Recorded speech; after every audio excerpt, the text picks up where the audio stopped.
ಇದೀಗ ಹೆಡ್ಲೈನ್ಸ್. ಮೂಡ ಹಗರಣದಲ್ಲಿ ನೈತಿಕ ಹೊಣೆ ಹೊತ್ತು ಸಿಎಂ ಸಿದ್ದರಾಮಯ್ಯ ರಾಜೀನಾಮೆ ಕೊಡಬೇಕು, ಕೊಡುವವರೆಗೂ ಹೋರಾಟ ಎಚ್.ಡಿ. ಕುಮಾರಸ್ವಾಮಿ. ಹಾಸನದಲ್ಲಿ ಮತ್ತೆ ಸದ್ದು ಮಾಡಿದ ಪೊಲೀಸರ ಪಿಸ್ತೂಲ್, ಆರೋಪಿ ಕಾಲಿಗೆ ಗುಂಡೇಟು. ಕಾನೂನು ವಿಷಯವನ್ನು ಪ್ರಪಂಚವೇ ಒಪ್ಪಿಕೊಂಡಿದೆ, ಅಡ್ವೊಕೇಟ್ ಜನರಲ್ ಅರವಿಂದ್ ಕಾಮತ್ ಹೇಳಿಕೆ. ಗೃಹಲಕ್ಷ್ಮಿ ಹಣ ವಿಳಂಬಕ್ಕೆ ಸಚಿವೆ ಲಕ್ಷ್ಮಿ ಹೆಬ್ಬಾಳ್ಕರ್ ಶಾಕಿಂಗ್ ಪ್ರತಿಕ್ರಿಯೆ. ಒಂದಲ್ಲ ಎರಡಲ್ಲ, ಅದು ಬಹಳ ದೊಡ್ಡ ಮಟ್ಟದ ಹಣ, ಹೀಗಾಗಿ ಒಂದೊಂದು ಸಂದರ್ಭದಲ್ಲಿ ಹೆಚ್ಚು ಕಡಿಮೆಯಾಗುತ್ತದೆ.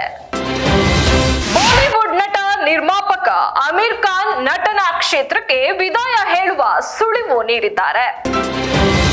ಸಂಚಲನ ಸೃಷ್ಟಿಸಿದ ನಂಜನಗೂಡಿನ ಹುಲಿ, ಇದು ಭಾರತದ ಮೊದಲ ಬೆಲ್ಲದಿಂದ ತಯಾರಿಸಿದ ರಾಮ್. ತರುಣ್ ಸುಧೀರ್ ಸೋನಾಲ್ ಆರತಕ್ಷತೆಗೆ ಗಣ್ಯರ ದಂಡು, ಯಡಿಯೂರಪ್ಪ ಹಂಸಲೇಖ ಸೇರಿ ಶುಭ ಹಾರೈಸಿದ ತಾರೆಯರು. ರೈತನೊಬ್ಬನಿಂದ 5 ಕೆಜಿ ಆಲೂಗಡ್ಡೆ ಲಂಚ ಕೇಳಿದ ಲಕ್ನೋ ಪೊಲೀಸ್, ಅಚ್ಚರಿಯಾದರೂ ಸಹ ಇದು ಸತ್ಯ. ಈ ಕುರಿತು ಜಿಲ್ಲಾ ಪೊಲೀಸರು ಸಾಮಾಜಿಕ ಜಾಲತಾಣದಲ್ಲಿ ಪೋಸ್ಟ್ ಸಹ ಹಾಕಿದ್ದಾರೆ.